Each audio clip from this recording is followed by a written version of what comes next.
నమస్కారం. City cable CPC న్యూస్కి స్వాగతం. ముందుగా ముఖ్యాంశాలు.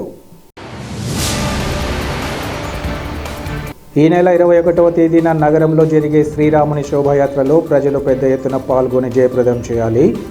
అయోధ్య ఐక్యత వేదిక నాయకుల ఆహ్వానం.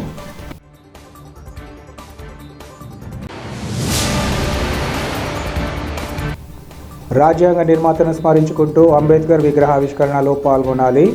ప్రజలకు ఉప ముఖ్యమంత్రి అంజద్ బాషా పిలుపు.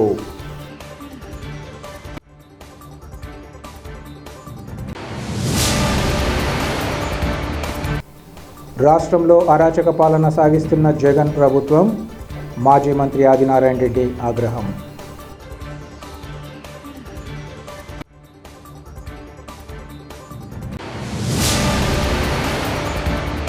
రేపు విజయవాడలో జరగబోయే అంబేద్కర్ భారీ విగ్రహావిష్కరణ కార్యక్రమంలో ప్రతి ఒక్కరూ పాల్గొని జయప్రదం చేయాలని ఉప ముఖ్యమంత్రి అంజద్ బాషా పిలుపునిచ్చారు.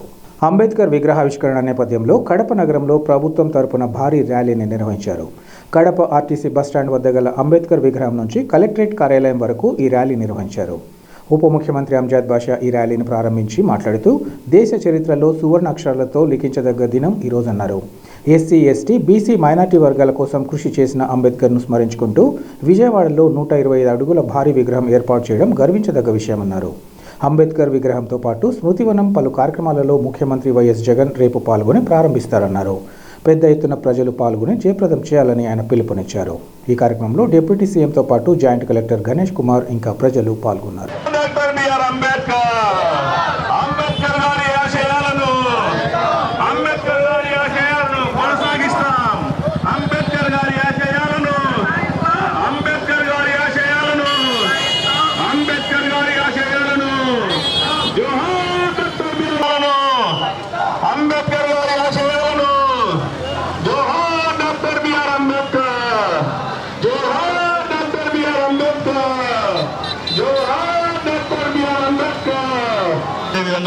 ఎస్సీ కార్పొరేషన్ ఏడీ గారిని, జేడీ గారిని, అందరినీ కానీ అధికారులను అందరూ కూడా వచ్చి పూలమాల వేయాల్సిందిగా కోరుతున్నాం. కార్పొరేటర్లంతా జోహార్ డాక్టర్ బిఆర్ అంబేద్కర్, జోహార్ డాక్టర్ బిఆర్ అంబేద్కర్.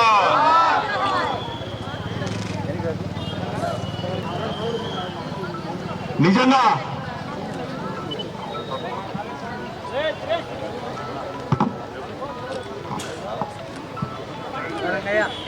అందరూ కూడా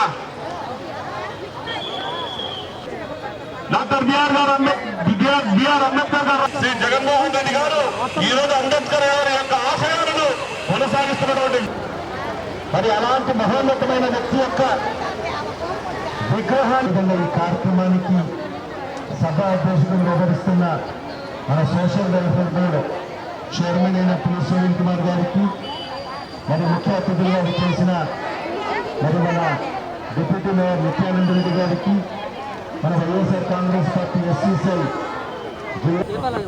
రేపటి దినం జనవరి 19వ తేదీ ఆంధ్ర రాష్ట్ర చరిత్రలో ఒక సువర్ణ అక్షరాలతో లిఖించదగ్గ రోజు. మరీ ముఖ్యంగా అణగారిన వర్గాలు, బీసీ, ఎస్సీ, ఎస్టీ, మైనార్టీలకు ఒక సువర్ణ అక్షరాలతో లిఖించదగ్గ రోజు. ఎందుకంటే డాక్టర్ బాబాసాహెబ్ అంబేద్కర్ గారి భారతదేశంలోనే అతిపెద్ద విగ్రహాన్ని 125 అడుగుల అతిపెద్ద విగ్రహాన్ని విజయవాడ నడిబొడ్డులో మరి రేపటి దినము మన ప్రియతమ ముఖ్యమంత్రి శ్రీ వైఎస్ జగన్మోహన్ రెడ్డి గారు మరి ఆ విగ్రహాన్ని ఆవిష్కరించబోతున్న రోజు. మరి ఆ సందర్భంగా మరి ఈరోజు సంఘీభావంగా అన్ని ప్రాంతాల్లో కూడా, ఈ రాష్ట్రంలో మారుమూల ప్రాంతాల్లో కూడా ఈరోజు నియోజకవర్గ హెడ్ క్వార్టర్లో, మండల హెడ్ క్వార్టర్లలో, జిల్లా హెడ్ క్వార్టర్లలో కూడా మరి ఈరోజు సంఘీభావ యాత్రలను నిర్వహించడం జరుగుతుంది.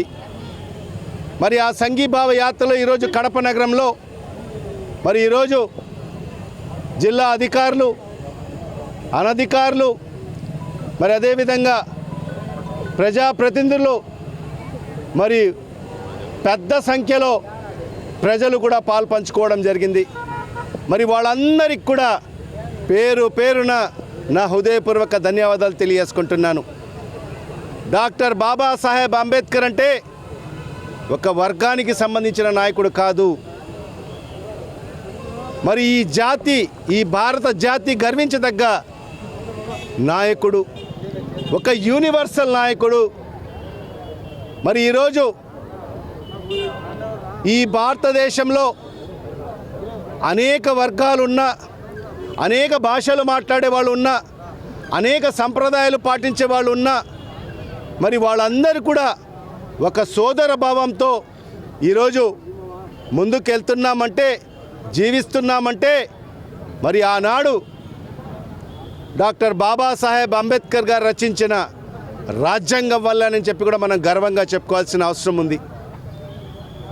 మరి ప్రపంచంలోనే అతిపెద్ద రాజ్యాంగాన్ని లిఖించి మరి ఈరోజు ఈ దేశంలో ఉండే అన్ని వర్గాలకు సమన్యాయం చేస్తూ ప్రతి ఒక్కరు కూడా ఆత్మగౌరవంతో ఈ దేశంలో జీవించే హక్కును మరి ఆ రోజు డాక్టర్ బాబాసాహెబ్ అంబేద్కర్ గారు కల్పించడం జరిగింది. మరి అలాంటి మహోన్నతమైన వ్యక్తి యొక్క విగ్రహాన్ని ఆవిష్కరించడం అనేది ఒక చారిత్రాత్మకమైన రోజు అని చెప్పి కూడా ఈ సందర్భంగా తెలియజేసుకుంటున్నాను. మరి దేశంలో అనేక ముఖ్యమంత్రుల్ని మనం చూశాం. ఎస్సీ ముఖ్యమంత్రులను చూశాం, బీసీ ముఖ్యమంత్రులను చూశాం. మరి అంబేద్కర్ గారి వారసత్వం అని చెప్పిన ముఖ్యమంత్రులను చూశాం. కానీ ఎవరు కూడా ఆలోచన కూడా చేయనటువంటి విధంగా మరి ఈరోజు మన ప్రియత ముఖ్యమంత్రి గౌరవనీయులు శ్రీ వైఎస్ జగన్మోహన్ రెడ్డి గారు అంబేద్కర్ గారి ఆశయ సాధన కోసం మరి ఏదైతే ఈ అణగారిన వర్గాలకు ఆత్మ గౌరవాన్ని కల్పిస్తూ మరి ఈరోజు ఆ చిహ్నంగా ఈరోజు డాక్టర్ బిఆర్ అంబేద్కర్ గారి అతిపెద్ద విగ్రహాన్ని రేపటి రోజు ఆవిష్కరించబోతున్నారు. మరి గత ప్రభుత్వాన్ని మనం చూశాం. గత తెలుగుదేశం ప్రభుత్వంలో మరి మాజీ ముఖ్యమంత్రి చంద్రబాబు నాయుడు గారు ముఖ్యమంత్రిగా మరి అంబేద్కర్ గారి 125 అడుగుల విగ్రహాన్ని మేము స్థాపిస్తామని చెప్పి మరి ఎక్కడో మారుమూల ప్రాంతాన్ని ఎన్నుకోవడం జరిగింది. మరి ఎన్నుకున్న తర్వాత కూడా మరి 5 ఏళ్లలో కూడా ఎక్కడ కూడా ఒక ఇటుక పిళ్ళ వేసిన పరిస్థితి లేదు. మరి ఆ పరిస్థితి నుంచి మరి ఈరోజు ఈ ప్రభుత్వం ఏర్పాటైన తర్వాత మనందరి ప్రియతమ నాయకుడు ఈ రాష్ట్ర ముఖ్యమంత్రి గౌరవనీయులు శ్రీ వైఎస్ జగన్మోహన్ రెడ్డి గారు ముఖ్యమంత్రిగా బాధ్యతలు స్వీకరించిన తర్వాత మరి అంబేద్కర్ గారి స్థానము ఏదో మారుమూల ప్రాంతం కాదు. ఆయన విగ్రహం విజయవాడ నడిబడ్డులో ఉండాలి అని చెప్పి మరి 20 ఎకరాల స్థలాన్ని కేటాయించి ఒక ఆహ్లాదకరమైన ఒక పార్క్ని, ఒక మ్యూజియంని, ఒక లైబ్రరీని కూడా అక్కడ ఏర్పాటు చేస్తూ మరి అతిపెద్ద విగ్రహమైన 125 అడుగుల విగ్రహాన్ని సుమారుగా 400 కోట్ల రూపాయలు వెచ్చించి మరి ఆ విగ్రహ కార్యక్రమాలన్నీ కూడా పూర్తి చేయడం జరిగింది. మరి రేపటి రోజు మరి గౌరవ ముఖ్యమంత్రి గారి చేతుల మీదుగా మరి ఆ విగ్రహాన్ని ఆవిష్కరించబోతున్నామని చెప్పి కూడా ఈ సందర్భంగా తెలియజేసుకుంటున్నాను. మరి ఇలాంటి ఒక పండగ రోజు, అంటే పండగ అంటే ఒక వర్గానికి సంబంధించింది కాదు, అన్ని వర్గాలకు సంబంధించిన పండగ రేపటి దినము. మరి ఈ సందర్భంగా అందరికి కూడా నేను విజ్ఞప్తి చేస్తున్నాను. మరి రేపు మరి అక్కడ ఒక పెద్ద బహిరంగ సభ కూడా ఏర్పాటు చేయబోతున్నారు గౌరవ ముఖ్యమంత్రి గారు. మరి ఆ బహిరంగ సభను విజయవంతం చేసేదానికోసం మనమందరం కూడా పెద్ద సంఖ్యలో, వేలాది సంఖ్యలో మనమందరం కూడా ప్రతి నియోజకవర్గం నుంచి కూడా తరలి వెళ్లాల్సిన అవసరం కూడా ఎంతైనా ఉందని చెప్పి కూడా ఈ సందర్భంగా ప్రతి ఒక్కరిని కూడా తెలియజేసుకుంటూ మరి ఆ అతిపెద్ద బహిరంగ సభను విజయవంతం చేయాల్సిందిగా ప్రతి ఒక్కరిని కూడా సవినయంగా విజ్ఞప్తి చేసుకుంటూ మరొక్కసారి అంత పెద్ద డాక్టర్ బాబాసాహెబ్ అంబేద్కర్ గారి విగ్రహాన్ని విజయవాడ నడిబడ్డులో మరి రేపటి దినం ఆవిష్కరించబోతున్న మన అందరి ప్రియతమ నాయకుడు శ్రీ వైఎస్ జగన్మోహన్ రెడ్డి గారికి కడప నియోజకవర్గ ప్రజల తరఫు నుంచి మరీ ముఖ్యంగా అణగారిన వర్గాలైన బీసీ ఎస్సీ ఎస్టీ మైనార్టీల తరఫు నుంచి ప్రత్యేకమైన కృతజ్ఞతలు తెలియజేసుకుంటున్నాను. రేపటి రోజున మా నాయకుడు యూనివర్సల్ లీడర్ అని చెప్పుకునేటువంటి గొప్ప మేధావి డాక్టర్ బిఆర్ అంబేద్కర్ గారి విగ్రహాన్ని, భారతదేశంలోనే అతిపెద్ద విగ్రహాన్ని 125 అడుగుల విగ్రహాన్ని విజయవాడ నడిబొడ్డున పెడుతున్నటువంటి మా ప్రియతమ నాయకులు ముఖ్యమంత్రి జగన్మోహన్ రెడ్డి గారికి మొదటగా కృతజ్ఞత తెలియజేస్తూ ఉన్నాం. ఎందుకంటే స్వాతంత్రం వచ్చినప్పటి నుంచి కూడా దళిత బడుగు బలహీన వర్గాలందరినీ కూడా ఒక ఓట్ బ్యాంక్గా చూసుకునేటువంటి రోజుల నుంచి ఈరోజు రాజ్యాధికారంలో భాగస్వాములను చేసే విధంగా ఈరోజు వైఎస్ఆర్ కాంగ్రెస్ పార్టీ ప్రభుత్వం వచ్చినప్పటి నుంచి కూడా చేస్తూ ఉండడం చాలా సంతోషం. ఎందుకంటే నిజంగా గర్వకారణం వైఎస్ఆర్ కాంగ్రెస్ పార్టీలో మేము ఉన్నందుకు గర్వకారణం. ఎందుకంటే గతంలో ముఖ్యమంత్రిగా ఉన్నటువంటి వ్యక్తులను చూసాం. ఆయన ఒక మారుమూల ముళ్ళ పొదలు ఉన్నటువంటి అక్కడ అంబేద్కర్ విగ్రహాన్ని పెట్టాలనుకున్నప్పుడు కానీ అక్కడ కూడా పెట్టలేనటువంటి పరిస్థితి. ఎందుకంటే నిజంగా దళితుల మీద బడుగు బలహీన వర్గాల మీద ప్రేమ లేదు కాబట్టి అవన్నీ కూడా మొదలుపెట్టినటువంటి పరిస్థితి. దాని తర్వాత వైఎస్ఆర్ కాంగ్రెస్ పార్టీ అధికారంలోకి వచ్చిన తర్వాత దళితులంటే డాక్టర్ బిఆర్ అంబేద్కర్ గారు ఊరి బయట కాదు ఉండాల్సింది, ఊరి మధ్యలో ఉండాలి. ఎందుకంటే ఆయన రచించిన రాజ్యాంగాన్ని పట్టుకొని ఈరోజు మనమంతా కూడా ప్రశాంతంగా జీవిస్తున్నామని చెప్పేసి నమ్మినటువంటి వ్యక్తి జగన్మోహన్ రెడ్డి గారు. నిజంగా జగన్మోహన్ రెడ్డి గారు నమ్మారు కాబట్టే విజయవాడ నడి బొడ్డున భారతదేశంలో అతి పెద్ద అయినటువంటి 125 అడుగుల విగ్రహాన్ని రేపటి రోజున ఆవిష్కరించబోతా ఉన్నారు. నిజంగా ప్రతి ఒక్కరు కూడా ఒక పండుగ వాతావరణం. నిజంగా ఎందుకంటే చిన్న పల్లెల నుంచి ఒక మహానగరానికి చేరుకున్నటువంటి ఈరోజు అంబేద్కర్ గారి విగ్రహాన్ని ప్రతి ఒక్కరు కూడా చేరుకోవాలని చెప్పేసి మేమందరం రిక్వెస్ట్ చేస్తున్నాం. నిజంగా మాటలకే కాదు చేతలకు పరిమితమైనటువంటి డాక్టర్ బిఆర్ అంబేద్కర్ గారి నిజమైన వారసుడు, ఒక అభినవ అంబేద్కర్గా జగన్మోహన్ రెడ్డి గారు చరిత్రలో నిలబడిపోతారని చెప్పేసి మేము తెలియజేస్తా ఉన్నాం. ఈ నెల 21వ తేదీన నగరంలో జరగబోయే శ్రీరాముని శోభయాత్రలో ప్రజలు పెద్ద ఎత్తున పాల్గొని జయప్రదం చేయాలని అయోధ్య ఐక్యవేదిక సభ్యులు పిలుపునిచ్చారు. కడప నగరంలోని విజయదుర్గ ఆలయం నుంచి ప్రతి ఒక్కరికి ఆహ్వానం పలుకుతూ శోభయాత్రలో పాల్గొనాలని వారు కోరారు. 21వ తేదీ ఉదయం 7 గంటలకు చిన్నచౌక్ ఆంజనేయ స్వామి ఆలయం వద్ద నుంచి ప్రారంభమయ్యే ఈ శోభయాత్ర కడప నగరంలోని అన్ని ప్రధాన కూడళ్లు, ప్రధాన వీధుల మీదుగా సాగుతుందన్నారు. ప్రతి ఒక్కరూ పార్టీలకు, కులాలకు అతీతంగా స్వచ్ఛందంగా పాల్గొనాలని పిలుపునిచ్చారు. ప్రజలు ఈ కార్యక్రమంలో పాల్గొనాలని వారు పిలుపునిచ్చారు. పాల్గొనే ప్రతి ఒక్కరికి ఆహార సౌకర్య ఏర్పాట్లు చేసినట్లు ఈ సందర్భంగా తెలిపారు.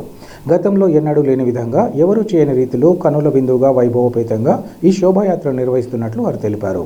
ఈ కార్యక్రమంలో అయోధ్య ఐక్యవేదిక సభ్యులు పెద్ద ఎత్తున పాల్గొన్నారు.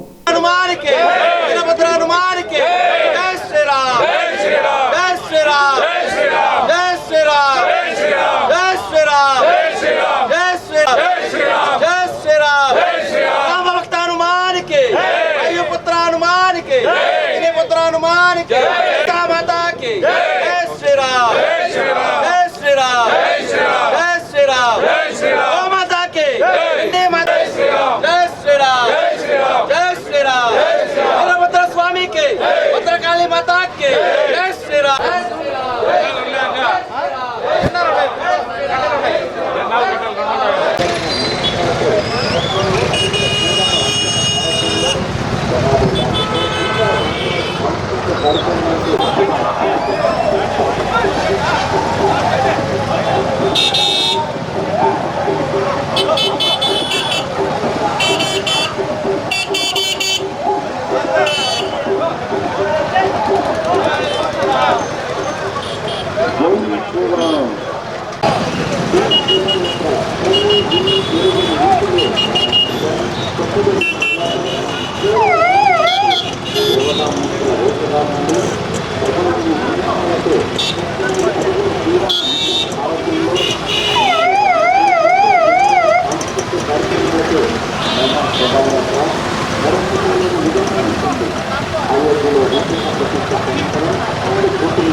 బండి తెచ్చా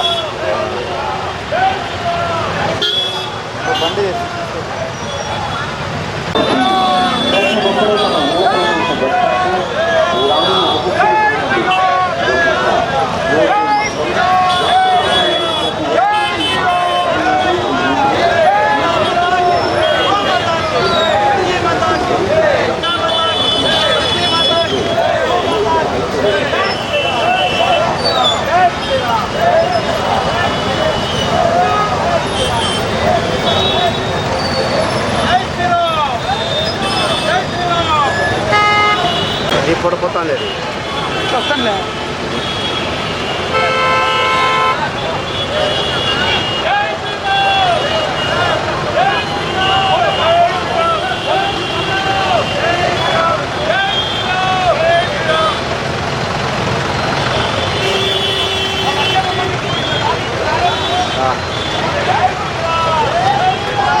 ఇటీవల కడపలో పీఎంజే జ్యువెలర్స్ సంస్థ ప్రారంభోత్సవాన్ని పురస్కరించుకొని తమ కొనుగోలుదారులను ప్రోత్సహిస్తూ యాజమాన్యం తగిన నిర్ణయం తీసుకుందని సంస్థ ప్రతినిధులు తెలిపారు. కడప నగరం ఆర్టీసీ బస్టాండ్ వద్ద గల పీఎంజే జ్యువెలర్స్లో లక్కీ డిప్ తీసి విజేతలకు విలువైన బహుమతులను అందించారు. ఈ సందర్భంగా వారు మాట్లాడుతూ తమ సంస్థ ప్రారంభోత్సవాన్ని పురస్కరించుకొని పలువురిని ఎంపిక చేసి కూపన్లు అందించామన్నారు. అందులో నుంచి లక్కీ డిప్ తీసి బహుమతులను అందించినట్లు వారు తెలిపారు. భవిష్యత్తులో కొనుగోలుదారులను ప్రోత్సహిస్తూ కొత్త స్కీమ్లను అమల్లోకి తీసుకొస్తామని ఈ సందర్భంగా చెప్పారు. విలువైన బహుమతులు గెలుచుకున్న వారికి శుభాకాంక్షలను తెలిపారు. మెరుగైన బంగారు ఆభరణాల కోసం తమ షోరూంను సందర్శించాలని పిలుపునిచ్చారు. ఈ కార్యక్రమంలో సంస్థ ప్రతినిధులు, సిబ్బంది ఇంకా కొనుగోలుదారులు పాల్గొన్నారు. చూసారా మనకి lucky China pendant, diamond pendant. ఇది దీని వర్త్ వచ్చేసి 1.5 lakh. ఓకేనా? Chain with pendant. చైన్ ఒకరికి ఇవ్వడం జరుగుతుంది, పెండెంట్ ఒకరికి ఇవ్వడం జరుగుతుంది. ఓకేనా? కింది ఒకటి పై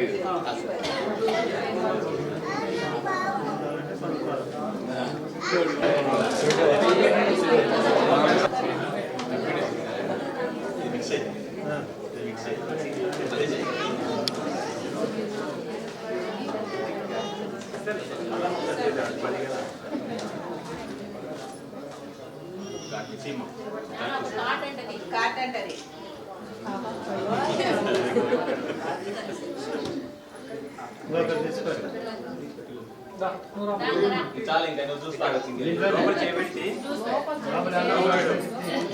లోపల నీకు నచ్చింది ఒకటి అయినా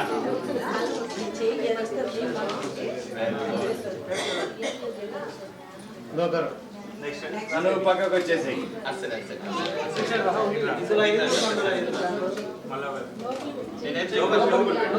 చూడు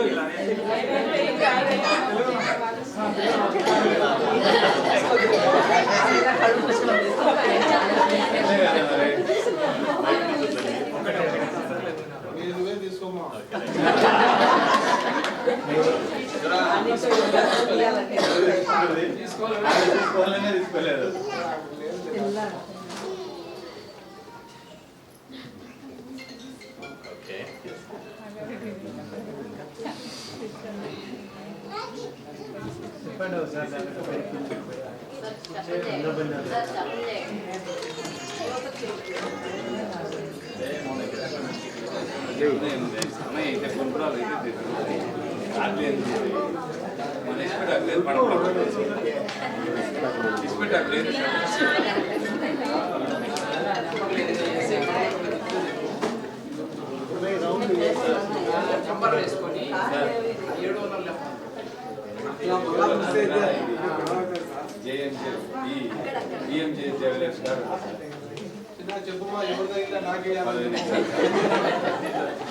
అతను ఫోన్ చేసి రెడీ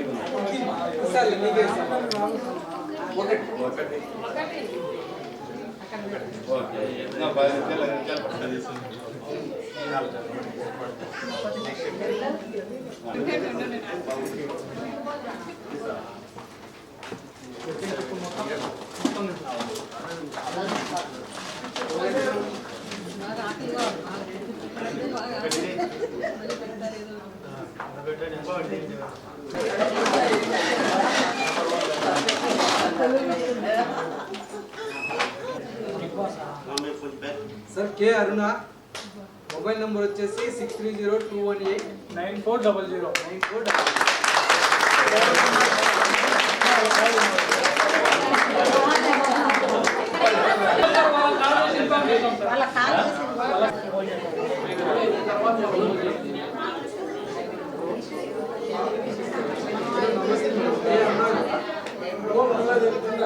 మేడం నమస్తే మేడం కరెక్టేనా మేడం మేము పిఎంజే జ్యువెలర్స్ నుంచి మాట్లాడుతున్నాం మేడం ఈరోజు లక్కీ ట్రిప్ విన్నర్ మీరే మేడం అవును మేడం ఎక్కడున్నారు మేడం మీరు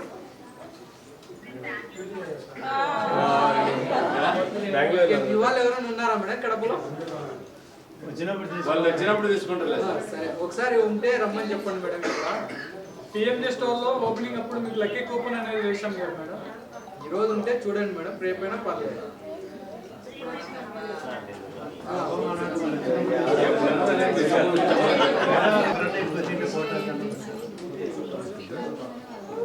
డాక్టర్ సుప్రజ సుప్రజ ఎండి అంట సార్.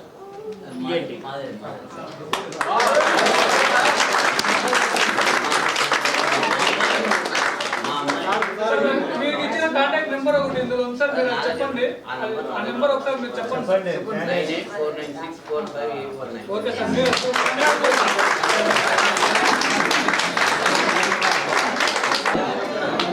సార్ ఒక్క నిమిషం.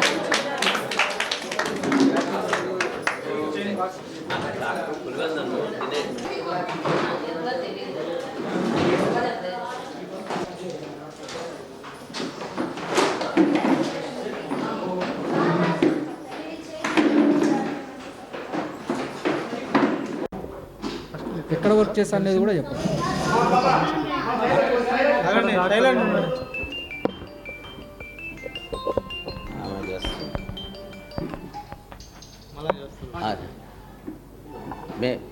మేము శంకరాపురంలో ఉంటాము. మా అమ్మాయి వచ్చేసి డాక్టరు. అమ్మ దినేష్ మెడికల్ సెంటర్లో పులివెందుల్లో జాబ్ చేస్తుంది. ఆమె ఎండి పీడియాట్రిషియన్, చిన్నపిల్లల స్పెషలిస్ట్ ఆమె. వీళ్ళు పిఎంజీ వాళ్ళు వచ్చేసి మా ఇంటికి వచ్చేసి ఇన్విటేషన్ ఇచ్చినారు. ఇన్విటేషన్తో పాటు అవి కార్డు కూడా ఇచ్చినారు, ఒకటి కూపన్ కూడా. ఓపెనింగ్కి రండి, ఓపెనింగ్ తర్వాత వచ్చేసి ఇక్కడ ఒకటి మీరు వేసిపోండి కూపన్ అని చెప్పినారు. మేము ఆ రోజు ఓపెనింగ్ రోజు వచ్చేసి ఇక్కడికి వచ్చి మేము మా అమ్మాయి పేరు రాసేసి నేను కూపన్ వేసిపోయినా, ఆమె రాలేకపోయి కాబట్టి. ఈరోజు మళ్ళీ రమ్మని మార్నింగ్ ఫోన్ చేసినారు నాకు. నేను ఇక్కడికి వచ్చినాను. ఏదో అమ్మాయి పేరు మీద ఇది వచ్చింది. వాళ్ళు పిఎంజీ జ్యువెలర్స్ వాళ్ళ దాంతో వాళ్ళు ఇచ్చినారు మాకు కూడా హ్యాపీగా ఫీల్ అవుతున్నాము. అమ్మాయికి కూడా ఇప్పుడే చెప్పినాము, కానీ ఆమె ఏదో కొద్దిగా బిజీగా ఓపీలో ఉన్నట్టుంది. మళ్ళీ తర్వాత కాల్ చేస్తాను. తెలియదు అండి. దాని విలువ 70,000 అంట. హ్యాపీగా ఉంటుంది. Thanks for PMJ jewellers. Sir, కస్టమర్లందరికీ నా హృదయపూర్వక నమస్కారాలు సార్. ఈరోజు మా పిఎంజే జ్యువెలర్స్ వారు మేము చెప్పిన ప్రకారము లక్కీ డ్రిప్ తీసాము. లక్కీ డ్రిప్లో వచ్చేసి కే అరుణ ఒక మేడంది ఫస్ట్ గిఫ్ట్ మేడం. ఆమెకు వచ్చేసి మనము పెండెంట్ ఇచ్చాము. సెకండ్ గిఫ్ట్ వచ్చేసి డాక్టర్ సుప్రజ మేడముకు కూడా సెకండ్ గిఫ్ట్ ఇచ్చాము. కాబట్టి మాకు చాలా సంతోషంగా ఉంది. మా కస్టమర్లకి మేము ఇలా చేయడము మాకు చాలా ఆనందంగా కూడా ఉంది. మన దగ్గర మంచి స్కీమ్స్ ఉన్నాయి. స్కీమ్కి సంబంధించిన ఆఫర్లు కూడా ఉన్నాయి మేడం. ఎవరికైనా కానీ మనకి పిఎంజే అంటే ట్రాన్స్పరెన్సీ ఉంటుంది. మనకు డైమండ్ జ్యువెలరీ మన దగ్గర ఎక్కువ ఫోకస్ ఉంటుంది. మీకు ఏమైనా డిజైనర్ పీసులు కానీ బ్రైడల్ కలెక్షన్ కానీ కావాలంటే ఓన్లీ ప్రతి వారికి పిఎంజే ఒకటే మార్గం మేడం.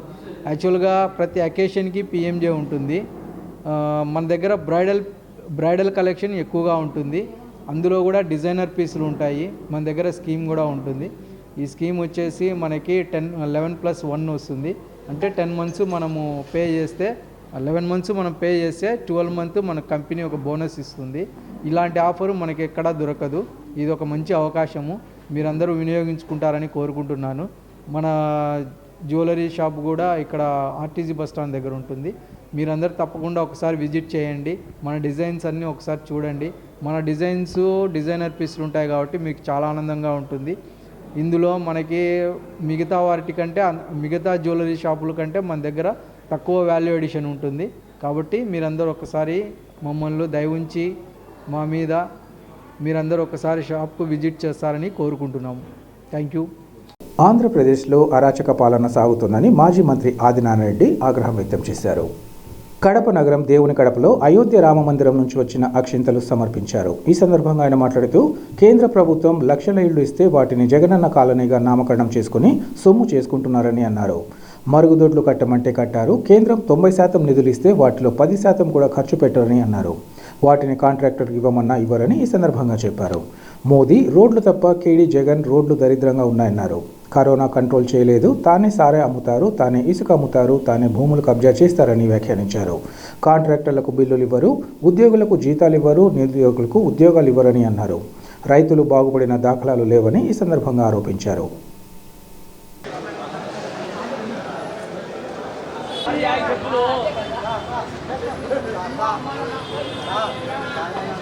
మార్చాలా 23కి మార్చాలా 22 అయితే వాళ్ళు సెలవు పెట్టడానికి లేదు. సబ్జెక్టు పరంగా ఇక్కడే ఎందుకు మొదలు పెట్టినామంటే ఇది జిల్లా వ్యాప్తంగా కాకుండా రాష్ట్ర వ్యాప్తంగా కాకుండా ఇండియాలోనే కాదు ప్రపంచవ్యాప్త కార్యక్రమం జనవరి 22. ఇది ఎప్పటి నుంచో కలలుగన్న రామరాజ్య పాలనలో భాగం. అసలు ప్రపంచంలోని చాలా పెద్ద నగరాల్లో మన భారతదేశంలోనే కాకుండా ప్రపంచంలో అమెరికా లాంటి దేశాల్లో కూడా విశేషంగా చేస్తున్నారు. కారణం అన్ని మతాల యొక్క కలయిక ఇది ఏదో ఒక హిందూ మతం కాదు.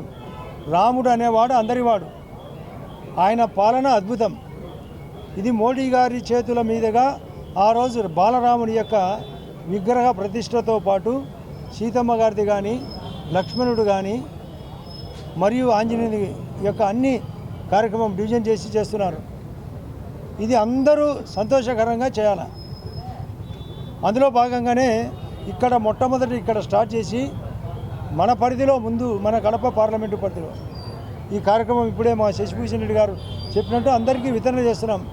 ఈ యొక్క విగ్రహానికి సంబంధించిన ఫోటోలు కానీ వాటి యొక్క విశేషాలు కానీ ఇది పెద్ద ఎత్తున చేయాలనేది ఉద్దేశం. దీంట్లో కొందరు రాజకీయం అనే మాట మాట్లాడుతున్నారు, అది వాళ్ళకు తెలియనితనం. ఇది ఒక మంచి కార్యక్రమాన్ని కూడా వాళ్ళు రాజకీయ రంగు పోయడం తప్పు. మొన్న మేము మోడీ గారి సమక్షంలో ఒక మీటింగ్ అటెండ్ అయినాం. పాలసముద్రం అని గోరంట్ల దగ్గర నాసిన్ కేంద్రం. ఆయన ఆ టైంలో అక్కడికి రావడమే కాకుండా ప్రక్కన వీరభద్రస్వామి ఒక దుర్గామాత యొక్క టెంపుల్ కూడా ఆయన అటెండ్ కావడం జరిగింది. ఆ టైంలో చాలా విశేషాలు చెప్పినాడు. నిన్న పత్రికల్లో కూడా వచ్చింది ఏమి అని.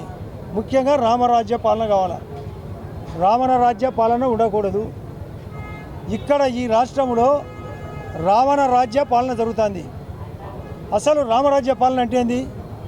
పేదరికం ఉండకూడదు, కట్టిన పన్నులు తిరిగి ప్రజలకే దక్కాలా, అధికారులందరూ సుభిక్షంగా ఉండాలా, ప్రజలు సుభిక్షంగా ఉండాలా, అన్ని మతాల సామరస్యం ఉండాలా, లా అండ్ ఆర్డర్ క్లియర్గా ఉండాలా. ఇక్కడ ఏదీ లేదు. ప్రధానమంత్రి గారు ఆలోచించి ఈ రాష్ట్రానికి 25 లక్షలు ఇల్లు ఇస్తే 10% 2.5 లక్షల ఇల్లు కూడా కట్టలే. అది ఆయన జగనన్న కాలనీ పేరు పెట్టుకొని దరిద్రంగా సొమ్ము చేసుకుంటున్నాడు. భూముల కబ్జా, టాయిలెట్ కట్టమంటే కట్టడు. గ్రామీణ ఉపాధి మేము కేంద్రము 90% ఇస్తే ఆ 10% అమౌంట్ కూడా ఖర్చు పెట్టాడు. ఆ 90% నిధులు కాంట్రాక్టర్లకు ఇవ్వడు. నేషనల్ హైవే రోడ్లు తప్ప, మోడీ గారి రోడ్లు తప్ప ఈ జగన్ రెడ్డి రోడ్లు దరిద్రంగా ఉన్నాయి. కరోనా ఏమైనా కంట్రోల్ చేసినాడా? అది కంట్రోల్ చేయడు. తనే సారాయి అమ్ముతాడు, తనే ఇసుక అమ్ముతాడు, తనే భూములు కబ్జా చేస్తాడు, మత సామ్రాజ్యము కాపాడడు, కాంట్రాక్టర్కు బిల్స్ ఇవ్వడు, ఉద్యోగస్తులకు జీతాలు ఇవ్వడు, జీత భత్యాలు ఇవ్వడు, పాపము నిరుద్యోగులకు సమస్య మరింత పెంచుతాడు. రైతులు బాగున్నారా? ఎవ్వరు బాగలేరు. చేనేతలు బాగున్నారా? వాళ్ళ దుస్థితి ఏర్పడింది. మత్స్య కార్మికుల పరిస్థితి కూడా ఘోరంగా ఉంది. అసలు ఇక్కడ ఎర్రచందనం కూడా తనే అమ్ముతాడు. ఆ రోజు పెద్ద విశేషం ఎర్రచందనం పైన ఇదే వెంకటేశ్వర స్వామి నరసింహస్వామి ఆశీస్సులు తీసుకొని ఈ దేవుని గడప దగ్గరికి వచ్చి కొండలమ్మడి పోయేటప్పుడు ఒక ముళ్ళు గుచ్చుకున్నట్లు, ఆ ముళ్ళు గుచ్చుకునే తర్వాత ఆయన రక్తం నుంచి పుట్టినదే ఎర్రచందనం. ఆ దేవుడు ఎర్రచందనం ఇస్తే మన దేవుడు అమ్ముకోవడం మొదలుపెట్టాడు. ఆ పద్మనాభ స్వామికి ఒక నేలమాలిక పెండింగ్ ఉంటే మన జగన్నాథ స్వామికి ఎన్ని నేలమాలికలు ఉన్నాయో. అసలు రామరాజ్య పాలన కావాలా, అది మోడీ గారి యొక్క ఆశయం. దాన్ని దృష్టిలో పెట్టుకొని ఈ కార్యక్రమాన్ని విశేషంగా జరపాలనేది ఉద్దేశం. ఇప్పుడే మాకు కొన్ని అప్పీల్స్ వచ్చినాయి. మేము 22వ తేదీ నాడు ఆ స్కూల్ ఓపెన్ చేయడం అనేది, ఆ స్కూల్ ఓపెన్ చేస్తే టీచర్లు చాలామంది ఆ కార్యక్రమంలో పాల్గొనాలని ఉన్నారు. వాళ్ళ తల్లిదండ్రులు వాళ్ళు ఉన్నారు. ఇక్కడ విద్యార్థులు చాలామంది స్కూల్ ఓపెన్ అయితే వాళ్ళు కూడా ఆ కార్యక్రమంలో పాల్గొనాలి. కాబట్టి దయచేసి ప్రభుత్వాన్ని చెప్తున్నాం, ఆ 22 కార్యక్రమాన్ని జనవరి 22 రీఓపెన్ కాకుండా 23కు మార్చమని. ఇది అందరి విజ్ఞప్తి. మీరు ఇది విశేషంగా పత్రికల్లో రాయాలని కోరుతున్నాం, టీవీ వాళ్ళు కూడా కవర్ చేయాలని కోరుతున్నాం. 22వ తేదీ నాడు ఒక్క ఉపాధ్యాయులకే కాకుండా వారి స్టాఫ్కే కాకుండా వాళ్ళ తల్లిదండ్రులు కూడా వాళ్ళ పిల్లల్ని ఇంట్లో పెట్టుకొని పూజలు చేయాలని ఉన్నారు కాబట్టి వాళ్ళను స్కూలుకు పంపకపోతే ఒక సమస్య, పంపితే ఈ యొక్క పరిస్థితి ఈ రామరాజ్యం అనేది వాళ్ళ కళ్ళారా చూడాలి కాబట్టి ఈ భారీ ఎత్తున కార్యక్రమం అందరూ వీక్షించాలి కాబట్టి వాళ్ళ ఇళ్లలో పూజలు కావాలి కాబట్టి ఈ ప్రభుత్వాన్ని విజ్ఞప్తి చేస్తున్నాం. ఇది రామరాజ్య పాలన భాగంగా వాయిదా వేయమంటున్నాం ఒక రోజుకు, లేదా 22 సెలవు ప్రకటించి 21 ఓపెన్ చేసి మళ్ళీ 22 సెలవు అన్నా ప్రకటించాలి, ఓ సవరణ చేయమని కోరుతున్నాం. ఇది చాలా మోడీ గారి యొక్క ఆలోచన, మా అందరి ఆలోచన. ఇక్కడ కరువు ఉంటే కూడా కరువు ప్రకటించడు, కేంద్రం సహకరిస్తామంటే సహకారం తీసుకోడు. ఏంది ఇతని యొక్క ఆలోచన, ఎందుకు దృష్టిలో పెట్టుకోడు? అసలు రావణ రాజ్యం అనే దాని కంటే కూడా ఘోరం. రావణుడు కూడా చాలా గొప్ప పనులు చేసినాడు, కానీ ఇక్కడ ఈ ప్రభుత్వంలో ఈ జగన్ విలన్ కంటే విలన్. మీరు ముఖ్యంగా రాసుకోండి, హీరో మోడీ గారు అయితే విలన్ కంటే విలన్ జగన్ రెడ్డి. ఈ యొక్క రాష్ట్రంలో మన కడప జిల్లా వాడని చెప్పుకోవడం మాకైతే సిగ్గుచేటుగా ఉంది. ఆర్ఎస్ఎస్ విహెచ్పి వాళ్ళు భారీ ఎత్తున ఈ కార్యక్రమం చేస్తున్నారు, బజరంగ దళ వాళ్ళు కూడా అన్నీ ఇప్పటికే దేశవ్యాప్తంగా ప్రపంచవ్యాప్తంగా రాముని యొక్క అక్షింతలు కూడా చేరినాయి, అన్ని ఇళ్లకు పంపకం కూడా చేసినారు. ఇంకా ఏమన్నా తక్కువ ఉంటే కూడా పంపించే కార్యక్రమం చేస్తాం కూడా. మేమందరం ఇక్కడ ఉద్దేశం ఏమని, ఇది మంచి జరగాలని, ఈ మంచి జరగాలని కోరుకుంటే మంచి జరుగుతుంది. నీకు నీ ఆదాయమే సరిపోయాయి, నీ దొంగ మాటలే సరిపోయాయి, నీ అబద్ధం మాటలే సరిపోయాయి. కాబట్టి జగన్ రెడ్డి కూడా మారాల. జనవరి 22 ఆ రాముడు ఇటువంటి వ్యక్తికి మార్పు చేయాలని కోరుకుంటున్నాం. ఎన్ని దృష్టి అంటే ఇప్పుడు ఇంకా మాకు టైం సరిపడంలే, ఈ సభలో చెప్పాల్సిన అవసరం ఉంది. అసలు కేసులు పెట్టడం ఏంది, ప్రతిపక్షాల మీద కేసులు పెట్టడం ఏంది, కొన్ని పత్రికలను దూషించడం ఏంది. ఆయన అనని మాటలే లేవు. ఆయన పత్రికలో మాత్రము ఇక్కడ మాత్రం ఈ సాక్షి రానే రాదు, సాక్షి రాదు. ఆ సాక్షి పేపర్లో సాక్ష్యాలు లేని వాడతాడు. దరిద్రమైన ఆలోచన. అందరూ సుభిక్షంగా ఉండాలని, రామరాజ్య పాలన జరగాలని, మోడీ పాలన జరగాలని, రేపు ఏప్రిల్లో మేలో జరగబోయే ఎన్నికల్లో కూడా ఇక్కడ కూడా ప్రజల్లో మార్పు వచ్చి ఈ రామరాజ్య పాలనకు తగ్గట్టుగా బీజేపీ పార్టీని కూడా బలపరచాలని ఈ సందర్భంగా మీ ద్వారా అందరికీ తెలియజేస్తున్నాం. వార్తలు ముగించే ముందు ముఖ్యాంశాలు మరోసారి. ఈ నెల 21వ తేదీన నగరంలో జరిగే శ్రీరాముని శోభాయాత్రలో ప్రజలు పెద్ద ఎత్తున పాల్గొని జయప్రదం చేయాలి. అయోధ్య ఐక్యత వేదిక నాయకుల ఆహ్వానం.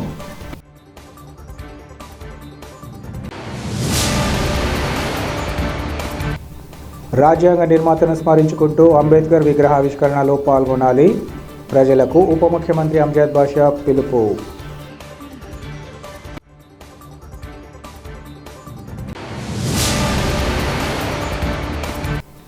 రాష్ట్రంలో అరాచక పాలన సాగిస్తున్న జగన్ ప్రభుత్వం.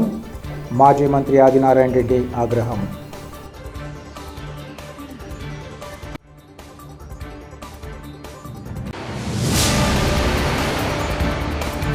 సిటీ కేబుల్ సిపిసి న్యూస్ ఇంతటితో సమాప్తం. నమస్కారం.